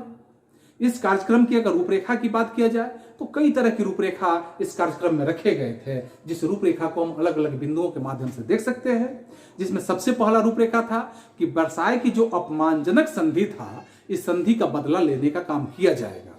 यह बात रखा गया था। दूसरा बात यह रखा गया था कि जर्मनी के जो खोए हुए प्रदेश थे या खोए हुए जो उपनिवेश थे, उसे पुनः प्राप्त करके साम्राज्य का विस्तार बृहद पैमाने पर किया जाएगा। तीसरी बात यह सोची गई कि जर्मनी की जो सैन्य शक्ति है, इस सैन्य शक्ति का जो अधिकाधिक यहाँ विकास का नियंत्रण रखा गया है, तो इस नियंत्रण को छोड़कर इसे अधिकाधिक विकास करने का काम किया जाएगा। इस पार्टी का यह भी उद्देश्य था कि जर्मन भाषी जो प्रदेश है, इसको मिलाकर एक बृहद राज्य बनाने की या बृहद राज्य की स्थापना करने की बात की गई। इसके अगले भी उद्देश्य थे कि जर्मनी जनता के जो आर्थिक दुख थे, ऐसे दुखों के कारण विदेशी बने यहूदियों को नागरिकता प्रदान से वंचित करना तथा उन्हें जर्मनी से निकालने का काम भी किया गया था।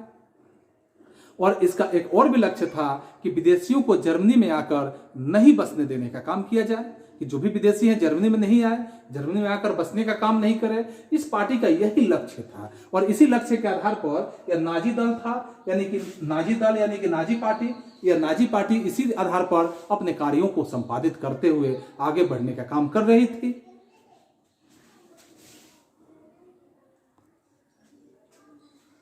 इस दल का और भी कुछ उद्देश्य था,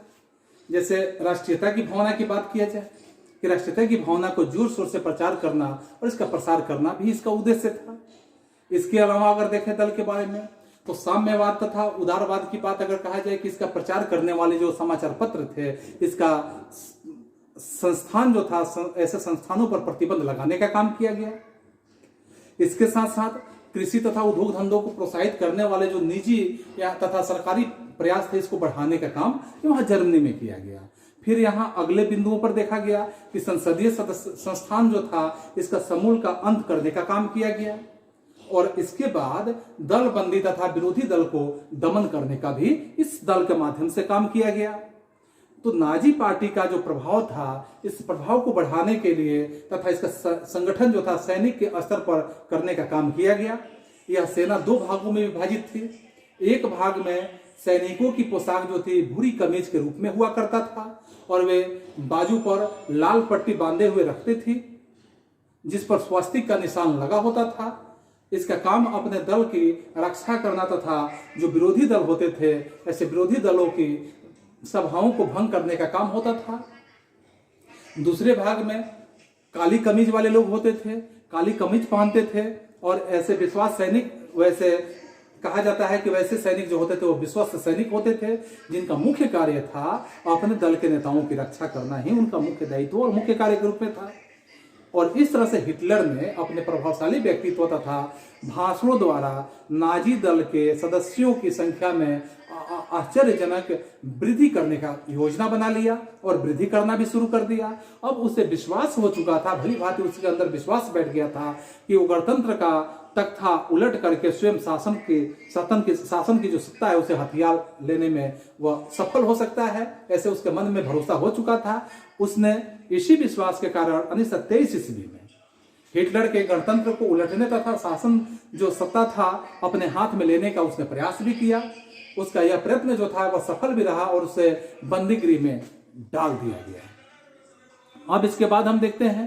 कि हिटलर तथा नाजीवाद के उदय होने का आखिर में कारण क्या था। तो हम इन तमाम बिंदुओं के माध्यम से समझ सकते हैं कि हिटलर और नाजीवाद के यहाँ उदय होने के, जैसे जर्मनी हिटलर तथा नाजीवाद के उदय होने के प्रचार में निम्नलिखित प्रमुख कारणों में अगर हम कहें तो सबसे पहले अगर हम कारण में कहते हैं तो वर्साई की संधि कह सकते हैं, जिसका जिक्र अभी पीछे ही किया गया था कि यह वर्साई की जो संधि था एक तरह का अपमानजनक संधि के रूप में कह सकते हैं, क्योंकि जैसे ही प्रथम विश्व युद्ध का समापन हुआ था तो जर्मनी की पराजय हुई थी। उसे वर्साई की अपमानजनक संधि पर हस्ताक्षर करने के लिए विवश होना पड़ा था। इसी अगर कहा जाए कि इसी संधि के अनुसार जर्मनी को एक बहुत बड़े प्रदेश जो था यानी बहुत बड़ी राशि युद्ध की क्षतिपूर्ति के रूप में भी देना पड़ा था। उसके अनेक जो प्रदेश थे तथा उपनिवेश थे उसे छीन लेने का काम किया गया था। उसकी सैन्य शक्ति को दुर्बल बना दिया गया था। जर्मनी की कुछ कोयले की खान जो थी उसे मित्र राष्ट्रों के अधिकार में दे दिया गया था। इसी प्रकार से वर्साई की जो संधि था जर्मनी के लिए अगर कहा जाए तो कठोर होने के साथ साथ एक अपमानजनक रूप में भी कहा जा सकता है। अतः वे मित्र राष्ट्रों के आधिपत्य से यानी कुचलकर जर्मनी के प्राचीन गौरव को स्थापित करने के लिए वह मचल उठे थे। और ऐसे परिस्थिति में हिटलर ने जर्मनी जनता को विश्वास भी दिलाया था कि वह वर्साई की संधि के अपमान को धोकर ही रहेगा, कि ऐसे अपमान हमारे हाथों से धुलाएगा ही। अतः उसने तथा उसके दल के सदस्यों ने यह हम फिर हथियार उठाएंगे का नारा लगाकर और लोगों के दिल में अपना एक स्थान बनाने का महत्वपूर्ण भूमिका निभाने का काम किए। फिर हम यहाँ दूसरे बिंदु पर देखते हैं 1829 ईस्वी की आर्थिक मंदी के रूप में। तो आर्थिक मंदी भी यहाँ जर्मनी में हिटलर के उदय होने का एक कारण बनता है, क्योंकि आर्थिक कठिनाइयां जो होती है ये आर्थिक कठिनाइयां ही मुख्य रूप से राजनीतिक उथल पुथल में एक कारण बनने का कार्य होती है, क्योंकि हिटलर तथा नाजी दल के उत्थान में आर्थिक समस्या का महत्वपूर्ण हाथ रहता है। और 1929 ईस्वी में पूरे जो संपूर्ण हम विश्व की बात करते हैं तो ऐसे विश्व में आर्थिक मंदी सामने आता है। जर्मनी का भी इस पर गहरा प्रभाव पड़ता है। प्रथम विश्व युद्ध के कारण देश में पहले ही भुखमरी की स्थिति बनी हुई है। बेरोजगारी का बोलबाला पहले से ही बना हुआ है। लगभग यहाँ कहा जाए कि 60 लाख जर्मन बेकार हो चुके थे। उनके बीच में असंतोष का लहर फैल चुका था। आर्थिक संकट को दूर करने के लिए या आर्थिक संकट को यहाँ दूर करने में गणतंत्र की असफलता में हिटलर को आशा की नई किरण दिखाई दे रही थी। अतः उसने घोषणा कर दिया कि जर्मन जनता की सारी जो दुर्दशा है, दुर्दशा का कारण वह सरकार ही है, जो साम्राज्यवादी देशों के सामने घुटने टेक सकती है और इसी तरह से वह अपने घुटने को टेक चुकी है। इसके अलावा हिटलर ने जर्मनी में पूंजीवादी और यहूदियों के आर्थिक संकट या आर्थिक संकट के साथ साथ उसके संकट हेतु उत्तरदायी जो कारणों को समझा, ऐसे उत्तरदायी कारणों को ठहराने का काम किया। और जून 1831 ईस्वी में किसानों पर लगभग $3 अरब कर्ज के रूप में बना हुआ था। इधर हिटलर के नेतृत्व में नाजी दल जो था उसने ऋण को रद्द करने का आंदोलन कर जर्मनी के किसानों को अपनी ओर आकृष्ट कर लेने पे महत्वपूर्ण भूमिका निभाया। और खासकर यहाँ हम कह सकते हैं कि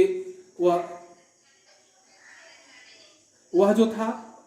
उधर अनेक उद्योगपतियों के माध्यम से साम्यवाद से भयभीत हो चुका था और भयभीत होकर साम्यवादियों से भयभीत होकर हिटलर का समर्थन भी वे करना चाह रहे थे। इस प्रकार दिन प्रतिदिन नाजी दल के सदस्यों की संख्या में वृद्धि होती चली जा रही थी। आर्थिक मंदी ने मुख्य रूप से हिटलर और नाजी दल के हेतु संजीवनी बूटी का रोल अदा किया। और ऐसे नीतियों में जो अधिकांश जनता थी वह अपने पाप को छोड़ दी थी। यानी कि यहाँ पे अगर देखा जाए कि जनता जो थी जनता के ऊपर इसने अपने छाप को जैसे ही छोड़ दिया था, तो नाजी दल ही एक ऐसा दल बना हुआ था, जो हिटलर ही एक ऐसा उसमें नेता दिख रहा था, जो जर्मनी को शीघ्र आर्थिक संकट से छुटकारा दिलाने में मदद कर सकता था। इस संदर्भ में अलग अलग इतिहासकार अपने अलग अलग विचारों को रखते हैं और विचारों को यहाँ पे प्रस्तुत भी किए हैं। फिर हम देखेंगे संसदीय शासन प्रणाली में विश्वास की बात, कि संसदीय शासन प्रणाली में कैसे विश्वास होता है। तो संसदीय शासन प्रणाली में अगर हम देखेंगे तो हम यहाँ स्पष्ट रूप से कह सकते हैं कि स्वभावतः अगर जर्मनी की जो जर्मन जनता को राजनीतिक संसदीय शासन प्रणाली में विश्वास बिल्कुल नहीं होता है, तो शताब्दियों से वे गणतंत्र से बिल्कुल अभ्यस्त हो चुके थे। प्रजातंत्र उनकी सभ्यता और परंपरा के सभ्यता विरोधी के रूप में कहा जा सकता था। जर्मन जनता को यह देखकर बहुत बड़ा दुख होता था कि उसने उस समय के जो राजनीतिज्ञ होते थे थोथे वचन बोलते ही रहते थे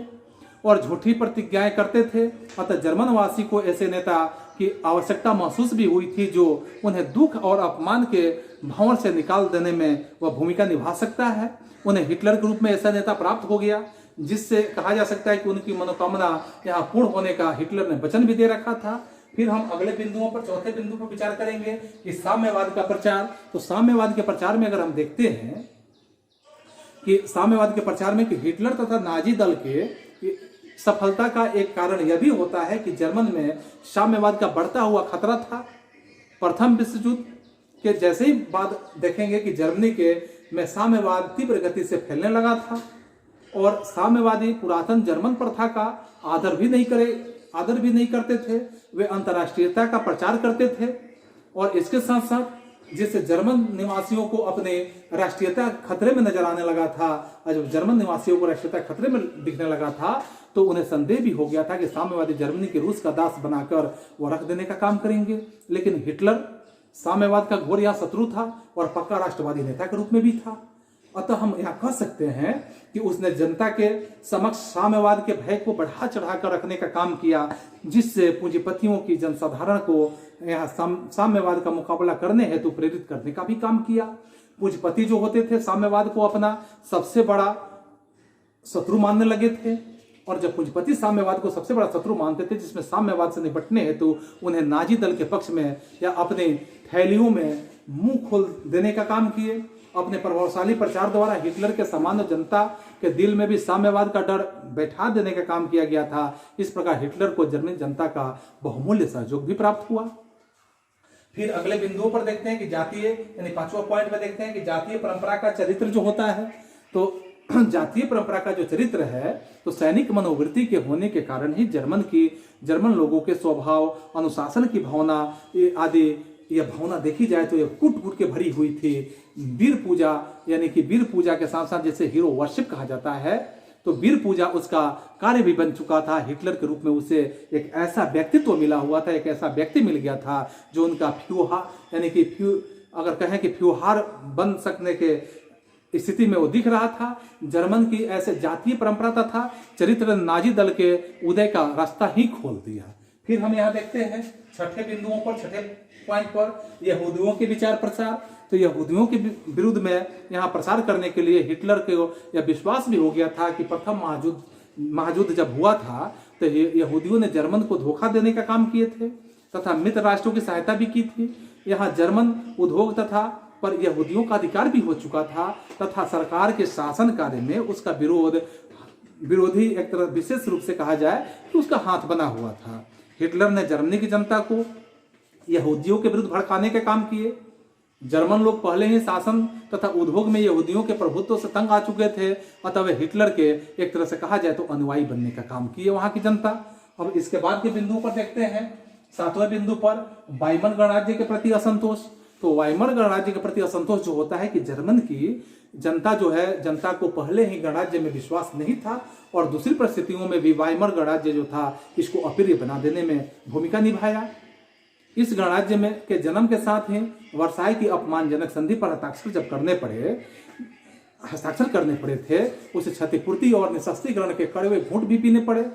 और इसका परिणाम हुआ कि जर्मन जनता की मनोकामना भी पूरी नहीं कर सका। इससे जनता में वाइमर गणराज्य के प्रति असंतोष भी फैल चुका था। उनकी आस्था जो थी एक तंत्रवादी शासन के प्रति भी बनी हुई थी। हिटलर ने यहाँ जनता की इस अवस्था का पूरा लाभ उठाने का भरपूर। आज पांचवें प्रश्न में जैसे हम देखेंगे यहाँ कि पांचवें प्रश्न में क्या है कि द्वितीय विश्व युद्ध के कारणों का वर्णन करें। तो द्वितीय विश्व युद्ध के बारे में आप जानने से पहले भी इसके पहले आपने देख चुका है कि प्रथम विश्व युद्ध जो 1914 से लेकर 1918 ईस्वी के बीच में घटित हुआ था, लेकिन द्वितीय विश्व युद्ध की जो घटना है या 1939 से लेकर 1945 के बीच में घटित होने वाली विश्व की एक इस तरह के युद्ध के रूप में कल्पना किया गया है। ऐसे कहा जा सकता है कि विश्व की घटित होने वाली एक ऐसी घटना है जिस घटना के बारे में अगर कल्पना किया जाए तो हर किसी के रूह कांपने की स्थिति आ जाता है। इसमें इसके कारणों के बारे में अगर हम जिक्र करेंगे तो कारणों के रूप में हम देखेंगे, सबसे पहले हम ऐसे कह सकते हैं कि प्रथम विश्व युद्ध जो 1914 से लेकर 1918 ईस्वी में लड़ा गया था, द्वितीय विश्व युद्ध का जो श्री गणेश हुआ था 1939 ईस्वी में हुआ था, और इस तरह से द्वितीय विश्व युद्ध का जो युद्ध था वह विश्व के अगर प्रथम विश्व युद्ध के 21 वर्षों के बाद अगर हम तुलना करते हैं, 21 वर्षों के बाद देखते हैं तो वास्तविक रूप से या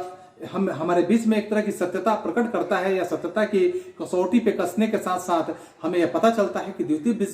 विश्व युद्ध जो था प्रथम विश्व युद्ध से बहुत ही हानिकारक या बहुत ही विनाशकारी युद्ध के रूप में साबित होता है।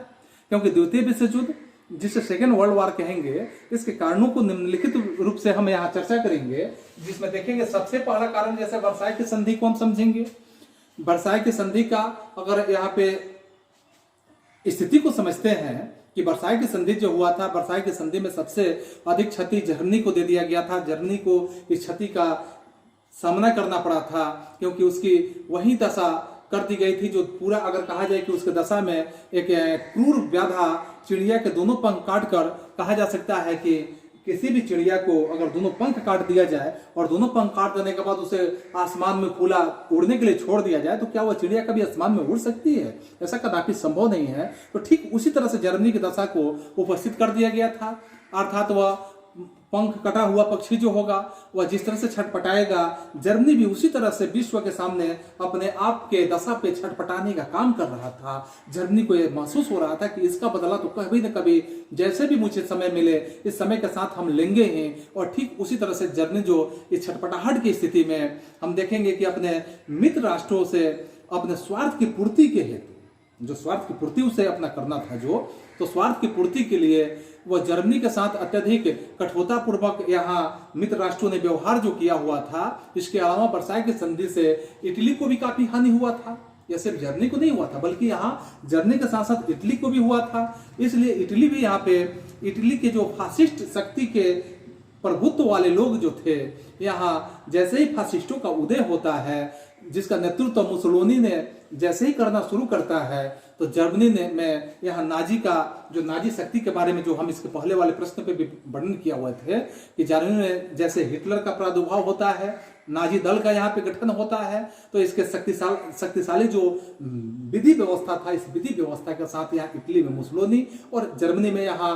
हिटलर का जो प्रभुत्व था, जिसका नेतृत्व इतिहास प्रसिद्ध हिटलर से अगर हम कहें तो यह उचित ढंग से हम ले सकते हैं। और इन दोनों शक्तियों ने मिलकर पूरे विश्व को यानी आंतरिक स्थिति में सुधार लाने का बेहद ही प्रयास करना शुरू कर दिया था। और इससे साम्राज्यवाद के तरफ जो दशा था या साम्राज्यवाद के प्रवृत्ति की तरफ इन लोगों ने अपने रास्ते को कुछ कर लिया था। और इसका परिणाम हुआ कि यहाँ जैसे इस दिशा के रूप में जैसे साम्राज्यवाद की दिशा में आगे बढ़ने का मतलब है कि विश्व युद्ध को एक तरह से निमंत्रण देने की परिस्थिति को उत्पन्न करना, जो द्वितीय विश्व युद्ध का एक महत्वपूर्ण कारण के रूप में हम इसी तरह से वर्साई की संधि को मानते हैं। ठीक है, इसके बाद हम देखेंगे दूसरे से कारण में राष्ट्रसंघ की असफलता। तो राष्ट्रसंघ की असफलता की अगर हम बात करते हैं तो राष्ट्रसंघ की असफलता में देखेंगे कि बड़े से बड़े राष्ट्र जो है, यहाँ बहुत राष्ट्रों के बीच में बढ़ते हुए जो स्वार्थ की मनोवृत्ति होती है सभी राष्ट्रों के बीच में, अर्थात जो साम्राज्यवादी भावनाओं के यहाँ दबाने के फलस्वरूप हम देखेंगे कि राष्ट्रसंघ यहाँ सफल जब नहीं हो सका, तो इन सभी जो शांति सम्मेलन थे, शांति सम्मेलनों के द्वारा किए गए जो निर्णय थे, यूरोप में बहुत दिनों तक यह अस्थायी नहीं रह सका। और बहुत दिनों तक जब यह स्थिति अस्थायी नहीं रह सका तो द्वितीय विश्व युद्ध यहाँ होगा ही, यह स्थिति कदापि संभव ही होगा। और इस तरह से यह भावना जो था द्वितीय विश्व युद्ध का एक कारण भी बनने का काम हुआ। फिर हम यहाँ तीसरे कारणों में देखेंगे अस्त्र शस्त्र की होड़। तो विश्व स्तर पर आप देखेंगे कि जैसे प्रथम विश्व युद्ध की घटना हुई उसके बाद की स्थिति में जो साम्राज्यवादी प्रवृत्ति जो था, यहाँ राष्ट्र संघ की असफलता के बारे में जैसे बताया गया, तो राष्ट्र संघ का गठन होने के बावजूद भी प्रत्येक देशों के अंदर एक तरह के यह होड़ सी मच गई थी कि हमारे पास अस्त्र शस्त्र ज्यादा से ज्यादा संख्या में हो, हमारा शक्तिशाली जो नेतृत्व है यह अस्त्र शस्त्रों के दबाव पर ही हो सकता है, अस्त्र शस्त्र के प्रभाव से ही हो सकता है। तो ऐसे प्रवृत्तियों को अपने मन में प्रत्येक देश लाने का प्रयास करने लगे। इसका जीता जागता उदाहरण आप देखेंगे कि जैसे जर्मनी रहा, फिर आप देखेंगे इटली रहा, यानी कि मुसोलिनी इटली के और जर्मनी के जो हिटलर हुए, तो इन दोनों का एक प्रभाव इस प्रकार से विश्व स्तर पर दिखने के लिए मिला कि जो भी यहाँ संधियों के माध्यम से इन लोगों के लिए समझौता जो किया गया था, या इसके अलावा भी कुछ ऐसे राष्ट्र थे जिन राष्ट्रों के अंदर यह होड़ सी मच गई थी कि हम जितना ज्यादा अस्त्र शस्त्र का निर्माण अपने देश में रखेंगे, जितना शक्तिशाली अपने आप में बनेंगे, हम प्रभुत्व के रूप में विश्व के सामने, विश्व के रंगमंच पर अपने आप में रहेंगे। तो इस तरह से जो अस्त्र शस्त्र की वृद्धि में, जैसे कहा था, सभी राष्ट्र जो है अस्त्र शस्त्र की वृद्धि में अपना एक तरह से होड़ लगाए हुए थे और गुटबंदियों के द्वारा वे सब के सब अपने में या अपने सबलता को सिद्ध करने में लगे हुए थे। और इसी में सबकी व्यस्तता बनी हुई थी, क्योंकि सभी राष्ट्रों को अपने अपने राज्यों की पड़ी हुई थी, सभी अपने अपने राज्यों के बारे में सोच रहे थे। निशस्त्रीकरण का जो उद्देश्य बना हुआ था, इस उद्देश्य के सम्मेलन में भी यह प्रस्ताव जब पारित किया गया, लेकिन इसमें इसका कोई भी परिणाम यहाँ सामने देखने के लिए मिलता है कि इसमें सफलता किसी तरह की हासिल नहीं होती है। और राज्यों के ने किलेबंदी के माध्यम से या किलेबंदी करना भी जब शुरू कर दिया, ताकि दुश्मन जो सरलता पूर्वक ऐसे उनके राज्यों में प्रवेश भी नहीं कर सके। तो फ्रांस और जर्मनी की स्थिति को समझते हैं कि इसमें अलग किलाबंदी भी कर रखा था फ्रांस और जर्मनी ने। इससे भी द्वितीय विश्व युद्ध का एक तरह के माने तो रास्ता अग्रसर होता है, एक तरह का रास्ता यहाँ प्रशस्त होते हुए नजर आता है। फिर अगले बिंदुओं पर देखते हैं कि फ्रांस की सुरक्षा की भावना। तो फ्रांस की जो सुरक्षा की भावना है, इसमें अगर हम समझते हैं तो यहाँ जर्मनी की उन्नति को देखकर फ्रांस की स्थिति भी बहुत ज्यादा ये सोचनीय हो गया था। अर्थात हम कहें तो फ्रांस के कान खड़े हो गए थे। फ्रांस यह समझना शुरू कर दिया था कि जर्मनी उससे बदला लेने की ताक में लगा हुआ है, इसलिए फ्रांस ने कभी भी अपने निशस्त्रीकरण की तरफ वह ध्यान ही नहीं दिया, बल्कि वह भी अपने आप में सैन्य बल को बढ़ाने में व्यस्त हो चुका था। कुछ दिनों के बाद इंग्लैंड का भी ध्यान इसी तरफ चला गया। पहले उसने विश्व शांति के लिए पूरी तरह से प्रयत्न में लगा हुआ था इंग्लैंड, लेकिन अब उसने भी अपने शक्ति जो सैनिक के रूप में, यानी सैनिक शक्ति के रूप में कह सकते हैं, इसको वृद्धि करने का उसने प्रयास जारी कर दिया। और इस तरह से जैसे हम स्पष्ट रूप से कह सकते हैं कि सभी राष्ट्र अपने अपने स्थितियों को, अपने आप को एक दूसरे के भय के कारण अस्त्र शस्त्र के निर्माण में या इसी के होड़ में आगे वे दौड़ना शुरू कर दिए थे, प्रयत्न शुरू कर दिए थे। अपने को भावी युद्ध के लिए वे तैयारी करने में भी बिल्कुल संलग्न हुआ करते थे। तो यह एक क्रांति का कारण बन सकता है। और इसके बाद के अगर हम देखें तो हिटलर का अभ्युदय की बात करते हैं, तो हिटलर का जब अभ्युदय होता है, जैसे प्रथम विश्व युद्ध में ही हिटलर जो था एक सैनिक की भूमिका में था, और जब उसे आयरन क्रॉस से सम्मानित किया गया, अर्थात उसके योग्यता के आधार पर, उसके कार्यशैली के आधार पर जब आयरन क्रॉस सम्मानित किया गया, लेकिन जर्मनी को बुरी तरह से पंगु बनाकर और यहाँ वर्साई की संधि के द्वारा उस पर वर्साई की संधि थोपने का काम किया गया, जो हिटलर को बिल्कुल पसंद नहीं था। और हिटलर न इसे पसंद करता था, बल्कि वह अपने राष्ट्र के जो राष्ट्राध्यक्ष थे उनके खिलाफ में अपनी आवाज को भी बुलंद करना शुरू कर दिया। कई तरह के उसके साथ घटनाएं भी घटी, उसे जेल में ही भेजा गया। उसके बाद उसने जेल के अंदर एक पुस्तक भी लिखा जिसे माई कैंप कहा जाता है, यानी कि माई कैंप का मतलब मेरा संघर्ष के रूप में जाना जाता है। तो ऐसे हिटलर ने ऐसे पुस्तकों को भी लिखा जिसमें सभी मजदूरों को, सभी जो मजदूरों के साथ साथ जो किसान थे, सभी को अपने प्रभुत्व में अपने तरफ आकर्षित करने का काम किया। यहाँ तक कि जो राष्ट्राध्यक्ष थे उनके द्वारा छांटे गए जो सेना थे, उन सारे सेनाओं को अपने पक्ष में मिलाने का उसने भरसक प्रयास किया। और उसका यह सोच था, यहाँ हिटलर का अभ्युदय का ही यह स्थिति था, हिटलर का ही यह सोच बना हुआ था कि यदि ऐसे स्थिति आता है, सभी देश के नागरिक अगर मेरे पक्ष में आते हैं, मेरी सरकार बनती है, मैं यहाँ का राष्ट्राध्यक्ष होता हूँ, मैं अगर जर्मनी का यहाँ शासनाध्यक्ष होता हूं, तो मैं इसका बदला लेकर रहूंगा। और उसने पूरे जर्मनी की जनता को आश्वस्त भी कर दिया था कि अगर यह युद्ध होगा, इस युद्ध में जर्मनी को जो भी पुराने नुकसान हुए हैं, अर्थात प्रथम विश्व युद्ध के नुकसान का भरपाई इस आने वाले युद्ध में, यानी जिन जिन देशों के माध्यम से नुकसान सहना पड़ा है, इन सारे नुकसानों की भरपाई हम करके ही रहेंगे। और इसका परिणाम आप देखेंगे, यह जब युद्ध होता है यहाँ जर्मनी यह कारण बनता है। परिणाम में भी आप देखेंगे कि यहाँ हिटलर को आत्महत्या भी करने की स्थिति आ जाती है। जैसे ही वो युद्ध में जितने वादे किए हैं, जितने लोगों से उसने बातों को रखा हुआ है, सारी बातें जब पूरी नहीं होती है तो अंततः यहाँ जैसे परिणाम में आप पढ़ेंगे तो वहाँ हिटलर अपने आप में और अपने परिवार के साथ आत्महत्या भी कर लेता है जहर खाकर। तो यहाँ हिटलर के द्वारा जो अभ्युदय होता है यह द्वितीय विश्व युद्ध का सबसे प्रमुख कारण के रूप में भी जाना जा सकता है। यह सबसे महत्वपूर्ण भूमिका निभाने का काम करता है। फिर यहाँ देखेंगे छठे पॉइंट के रूप में साम्राज्यवादी भावना। तो साम्राज्यवादी भावना में जब हम समझते हैं कि यूरोप में हवा की तरह यह फैली हुई व्यवस्थाएं थी, साम्राज्यवादी भावना द्वितीय विश्व युद्ध के लिए एक विशिष्ट कारण का भूमिका निर्वहन करती है। अब जापान की बात लीजिए, अब इटली की बात लीजिए, जर्मनी की बात लीजिए, साम्राज्यवादी भावना से यह सब के सब ओतप्रोत अवस्था में थे। उन्होंने राष्ट्रसंघ की दुर्बलता का भी लाभ उठाकर अपने अपने साम्राज्य का विस्तार भी करना शुरू कर दिया था। अतः वर्साई की संधि के द्वारा अगर हम कहें कि यह निर्मित यूरोप पुनः अपने आप में अस्त व्यस्त होने की स्थिति में आ गया था और इटली में भी फायूम, अल्बानिया और इथोपिया को हड़प लेने का काम किया था। इस तरह से उसने एक विशाल साम्राज्य की जब स्थापना कर लिया था तो वह ग्रीस और उत्तरी अफ्रीका को भी अपने राज्य में मिलाने का वह विचार भी कर रहा था। जर्मनी ने यहाँ राइनलैंड, ऑस्ट्रेलिया, चेकोस्लोवाकिया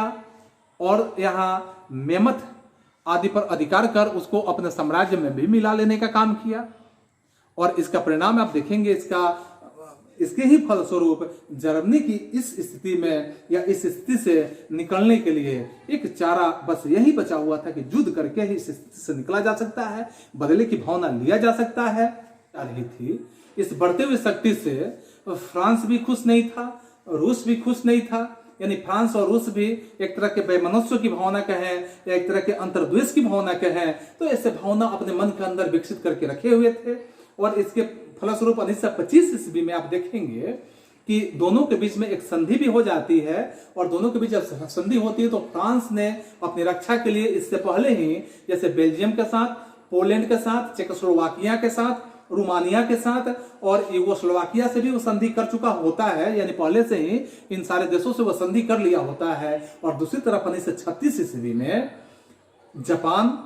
इसके बाद जर्मनी और इटली के बीच में रूस के विरुद्ध यहाँ जो एमिट कमेटी पैक्ट होता है, तो इस पैक्ट की स्थापना भी हो जाती है। और इटली के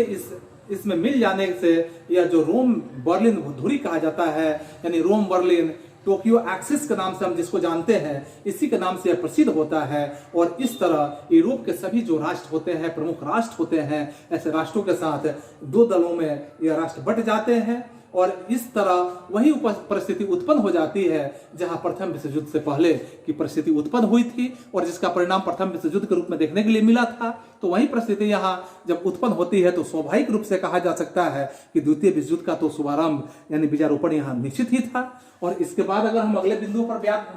विचार करते हैं तो इसमें देखेंगे गुटों का निर्माण। तो गुटों के निर्माण में जब हम समझते हैं तो यूरोप में हम यहां नजर रखेंगे कि यूरोप में बहुत से गुटों का निर्माण हो चुका था। और जब यूरोप में बहुत से गुटों का निर्माण हुआ था जिसमें एक दल फासिस्ट शक्तियों का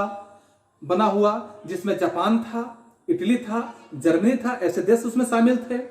और इस दल के विरोध में दूसरा दल जो था यहाँ लोकतंत्र राज्यों का था। और ऐसे लोकतंत्र राज्यों के साथ साथ जिसमें रूस था, फासिस्ट शक्तियों का कट्टर व विरोधी था, जिसकी वजह से अगर हम कहें कि जिसकी वजह से वह विरोधी शक्तियों में शामिल हुआ। और जर्मनी और इटली के जो नीति थे, इस नीति के कारण यहाँ इंग्लैंड को भी फ्रांस के गुट में शामिल होने की स्थिति में आ जाना पड़ा, ऐसे मजबूरी उसकी हो गई। इसी बीच हिटलर ने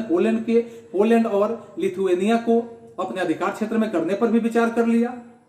उधर इटली जो था भूमध्य सागर के साथ और स्वेज नहर पर अपना जो झंडा था उसे फहराना शुरू कर दिया था। लिथुएनिया जो था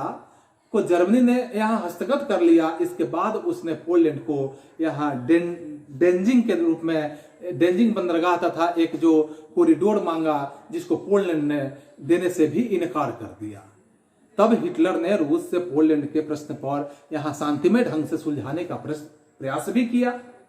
लेकिन